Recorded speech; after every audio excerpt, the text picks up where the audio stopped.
Greetings everyone. My name is KS Deepak and I welcome you all in the Shield IS episode of the Hindus News Analysis. तो चलिए देखते हैं ये कौन से articles are we discussing today. So the first article is on the aspects of collegium system. So यहाँ पर बात करेंगे कि collegium system है क्या, collegium system कैसे form हुआ, क्यों form हुआ collegium system से related कौन से judicial pronunciations हैं, क्या हैं pros and cons, all those things should be summarizing in our first article. And then the second article is on the aspects of remote EVMs या RVMs. So यहाँ पर हम लोग without going into any political gamble or without touching any political connotations, यहाँ पर हम लोग एक unbiased manner में देखेंगे कि RVMs की जरूरत क्या है, क्यों EVMs कमी है, ईवीएम्स में क्या क्या शॉर्टकमिंग्स हैं, ईवीएम्स के शॉर्टकमिंग्स को कैसे दूर कर सकते हैं, अगर आरवीएम्स को इंप्लीमेंट करना है तो क्या क्या चैलेंजेस हैं, those technical aspects will be summarizing in our second article. And as usual, the third one is on the quiz of the day.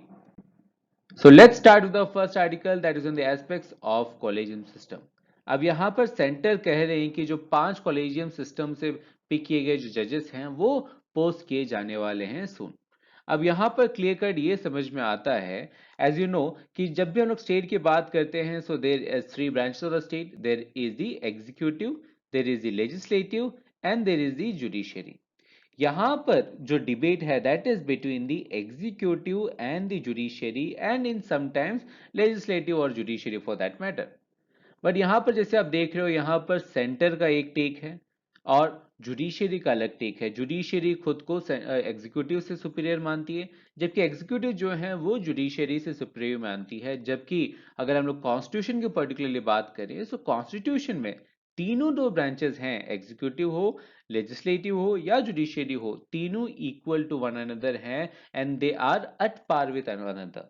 यहाँ पर किसी भी एक ब्रांच को दूसरे ब्रांच के ऊपर प्रीडोमिनेंस या प्रायोरिटी नहीं दिया गया है. But when it comes to the practical application इनके बीच में काफी सारे कंट्रोवर्सीज हैं. And that is why we have already covered these topics into their minute details in our 17 January video, जहां पर फर्स्ट ऑफ ऑल हमने डिस्कस किया कि ये जो सोर्स है अपॉइंटमेंट सिस्टम का दैट इज कॉलेजियम सिस्टम, इसका सोर्स क्या है दैट इज आर्टिकल नंबर 124. इस आर्टिकल नंबर 124 में क्या लिखा गया है, क्या है उसका लैंग्वेज, उस लैंग्वेज में जब हम लोग समझने की कोशिश करते हैं मीनिंग्स क्या क्या उठ के आते हैं, पर्सपेक्टिव्स क्या क्या हैं, उसमें क्लैरिटी लाने के लिए क्या क्या जुडिशियल जजमेंट्स हुए हैं जहां पर फर्स्ट जज केस, सेकेंड जज case, 99th amendment, 44th cases, all those aspects we have discussed in our 17 January video. At the same time, we have also discussed कि जो present collegium system है उसके क्या क्या issues हैं, क्यों criticize किया जाता है, कैसे हम लोग way forward देख सकते हैं, and that aspects I have summarized in an unbiased manner in our 17th January video. So please refer to it so that you have a very good understanding of this topic.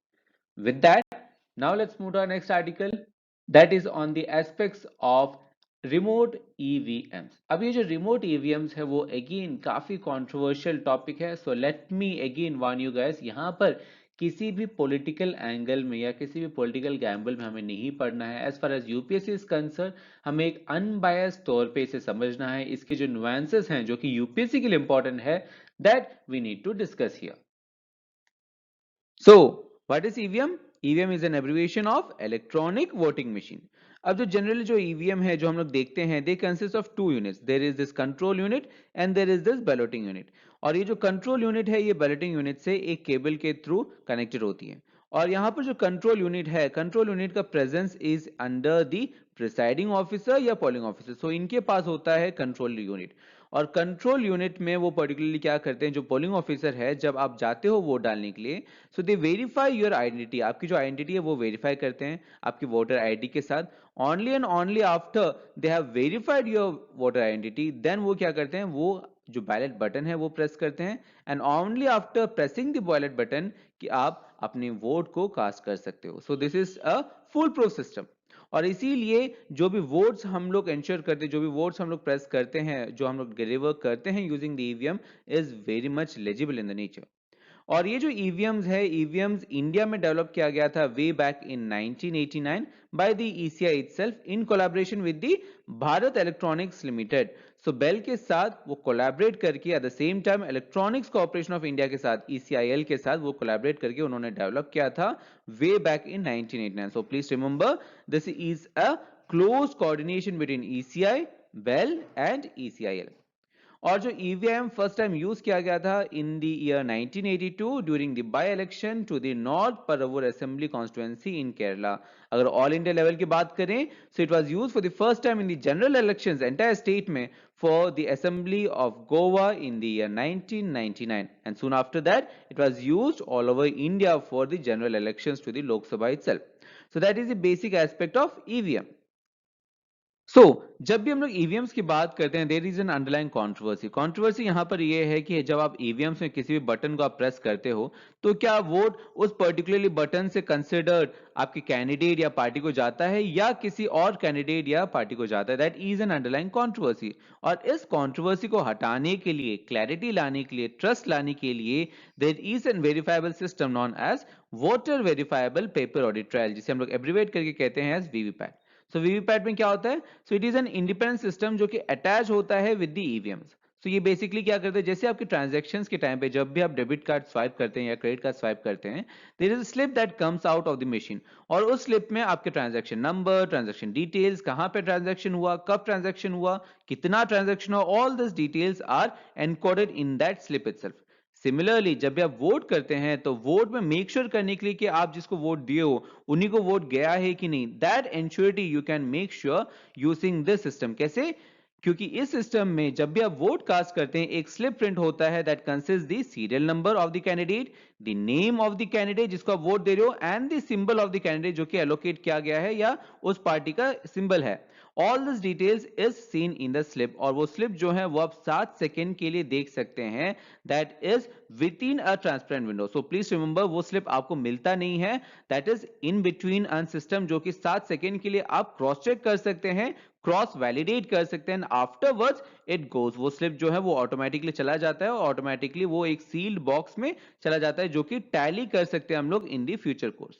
So that is something जो कि हम लोग make sure करें कि जो EVMs हैं वो fully foolproof हो. That is why the VVMs had been introduced. So अब देखते हैं कि क्या क्या एडवांटेजेस है ईवीएम यूज करने के लिए. So the first advantage is that we are eliminating the possibility of casting invalid votes. Invalid votes हो गए, प्रॉक्सी वोट्स हो गए, ऐसे सब चांसेस को हम लोग एलिमिनेट कर रहे हैं या मिटिगेट कर रहे हैं because we are having a very good foolproof system. VVPAT है, ईवीएम्स है जो कि रिप्रोग्रामेबल नहीं है. so there's a lot of controversies evolving but even after that there's a trust with the ECI. that is because of the trust we have in the EVMs. The second point is that EVMs को आप use कर सकते हैं for using multiple number of votes. आप million number of votes उसमें use कर सकते हैं, उसमें कास्ट कर सकते हैं. बट अगर आप कन्वेंशनल सिस्टम यूज करते हैं जहां पर बैलेट पेपर यूज करते हैं, सो for that same number of the votes you should have printed millions of ballot papers. तो पेपर भी वेस्ट होता है, आपके इंक, आपके जो कॉस्ट हैं, all this increases considerably if you use the conventional method itself. Third point two note here कि क्योंकि हम लोग यहां पर इलेक्ट्रॉनिक वोटिंग मशीन यूज कर रहे हैं therefore the counting process is very quick. तो जनरली जो काउंटिंग प्रोसेस है कन्वेंशनल टेक्निक में takes around 30 to 40 hours average, but यहां पर आप सिर्फ उसे 3 से 5 घंटे में कर सकते हैं. सो that is the readiness, that is the quick ability of the EVMs to calculate the votes. Another point to note here is the privacy that the EVMs provide. So यहाँ पर जो memory है in this EVM is temporary in the nature and the same time जो privacy है that is utmost important and that is why it is safeguarded strongly, it is protected और इसीलिए इस data को साथ साथ डिलीट किया जाता है and that memory is also temporary in the nature ताकि कोई भी आदमी in the future course या कोई भी political party in the future course उसमें कोई भी changes नहीं कर सकते, उसे undue advantage के लिए यूज नहीं कर सकते. सेम टाइम जो चिप इसमें यूज किए जाते हैं, द इलेक्ट्रॉनिक चिप जो कि ईवीएम्स में यूज करते हैं, that is only one time programmable. That means आप इसे चेंज करके उसे रीप्रोग्राम नहीं कर सकते, उसमें चेंजेस नहीं ला सकते. It is only one time programmable, it is use and throw और इसे आप ओवरराइट नहीं कर सकते. So that is why the safety and security has been ensured and the trust with the EVMs is also ensured. अब बात करते हैं what was the need for RVMs. जब हमारे पास ईवीएम्स हैं तो आरवीएम्स लाने की या रिमोट इलेक्ट्रॉनिक वोटिंग मशीन लाने की जरूरत क्यों पड़ी? So for that you need to understand some statistics. अगर आप जनरल इलेक्शंस ऑफ 2019 की डाटा को देखें, उसके वोटर टर्नआउट को देखें, so the voter turnout was only 67.4%. That means कि करीब आपके 30 करोड़ लोग थे जिन्होंने अपने फ्रेंचाइजी को एक्सरसाइज नहीं किया, जो वोट नहीं दिए, जो कि अपने राइट को वोट को एक्सरसाइज नहीं किए। And that is a huge Shem for a country like India. India जो कि डेमोक्रेसी है, जो कि लार्जेस्ट डेमोक्रेसी है, इंडिया में 30 करोड़ पीपल एक्सरसाइज नहीं करना उनका फंडामेंटल राइट, उनका fundamental value of democracy, that is the right to vote. Even though it's not an fundamental right, it's an constitutional right, but still it is fundamental to the democracy. और ऐसे right को जो कि fundamental है to the democracy आप use नहीं करते हो, so that is an shame, that is an issue of the democracy. और इसीलिए ईसीआई चाहते थे कि ये जो वोटर टर्नआउट है, वोटर टर्नआउट को बढ़ाए। So what was the issue कि वोटर टर्नआउट तक कम था? The issue is internal migration. Now, even though there were a lot of other reasons, one of the major reason is internal migration. जब migration करते हैं तो interstate migration हो सकता है, और you can also go from one country to other, और interstate भी हो सकता है। बट यहां पर जो इंटरनल माइग्रेशन है, that means the domestic migration, that means from one state to the other और इंटरस्टेट इटसेल्फ, ये जो माइग्रेशन है that is of huge stand, that is of huge proportion. और इस माइग्रेशन के कारण जहां पर आपको वोटर आईडी होता है, वहां पर आप जनरली रहते नहीं है, because of some career issues और because of some other issues, और क्योंकि आप एरिया चेंज कर लेते हैं, और इसीलिए जहां पर आप जाते हो वहां पर आप वोटर आईडी कार्ड नहीं बनाते हो, और जब वोटर आईडी कार्ड नहीं बनाते हो आप वोट जो है वो कास्ट नहीं करते हैं, एंड अल्टीमेटली जो वोटर टर्नआउट है, वोटर टर्नआउट कम हो जाता है। And that is why we needed to develop a mechanism जहां पर ये जो माइग्रेंट्स हैं, माइग्रेंट्स भी वोट कर पाए। That is the basic need. Eight the same time हम लोग ने काफी सारे मेथड्स, काफी सारे एग्जांपल्स, काफी सारे इनिशिएटिव्स हम लोग लॉन्च कर चुके हैं, ट्राई कर चुके हैं to make sure that we increase the turnout percentage in the election. For example, there is this two way physical transit postal box, proxy voting का भी संविधान था, early voting at special early voting centers, one way or two ways electronic transmission of postal voting for आपके arm force personnels, and internet based voting systems का भी debate हो चुका है। There is a lot of debate around this topics. The same time another debate जो कि as of now emerge हुआ है, दैट इज द आरवीएम, और is in technical terms or is in official language it is known as multi constituency remote electronic voting machine. So as I discussed, जो सबसे largest migration होता है that is with in the domestic areas, जो domestic territory है उसी के अंदर सबसे ज्यादा माइग्रेशन होता है, और इन माइग्रेंट्स को वोटिंग राइट्स इंश्योर करने के लिए this RVM has been brought in. और इसके थ्रू क्या है, इसके थ्रू जो आपकी ईवीएम्स हैं, EVMs can cast multiple constituencies vote at a particular EVM itself. So for example, मान लीजिए कि जो पर्सन है, person is having voter ID of X, but he is currently in Y, और वाई में जब वो वोट करने जाएंगे, he can make sure that he votes for the X candidate और the candidate who is standing in the constituency that the X is representing. And that is Y इससे क्या होगा, इससे जो माइग्रेंट्स है वो भी वोट कर पाएंगे, उन्हें वोटर आईडी में आपकी जो एड्रेस है या आपकी जो दूसरे लीगैलिटीज है उसे जाने की जरूरत नहीं पड़ेगी, उसे चेंजेस करने की जरूरत नहीं पड़ेगी, and that would ultimately increase the voter turnout in the elections.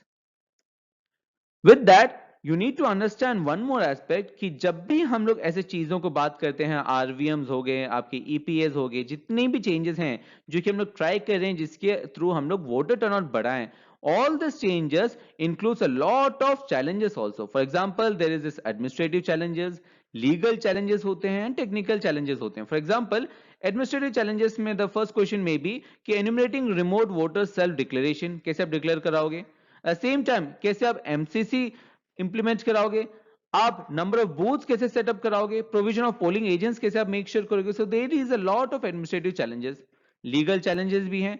आप कैसे माइग्रेंट वोटर को डिफाइन करोगे, because this RVM is particularly design for migrant voter. So आप कैसे वोटर को डिफाइन करोगे, कैसे आप रिमोट वोटिंग को डिफाइन करोगे, कौन से लॉज हैं जिसके अंदर आप सेफ गार्ड करोगे। So these are the legal challenges, and the same time there are technological changes also. कैसे आप मेक श्योर करोगे रिमोट वोटिंग जो है वो फुल प्रूफ सिस्टम है, कैसे आप काउंट करोगे वोट्स को, कैसे आप कॉन्स्टिट्यूएंसी रिमोट ईवीएम्स को मेक श्योर करोगे टेक्नोलॉजी हैम्पर ना हो, टेक्नोलॉजी में कोई भी एडल्ट्रेशन ना हो, कोई भी चेंजेस ना हो, मालवेयर ना हो। So these are some of the technological changes also, and that is why इन सब चीजों में काफी टाइम लगता है। There is a lot of deliberation that comes into the picture when you make such basic changes to the democracy, because this is crucial to the democracy.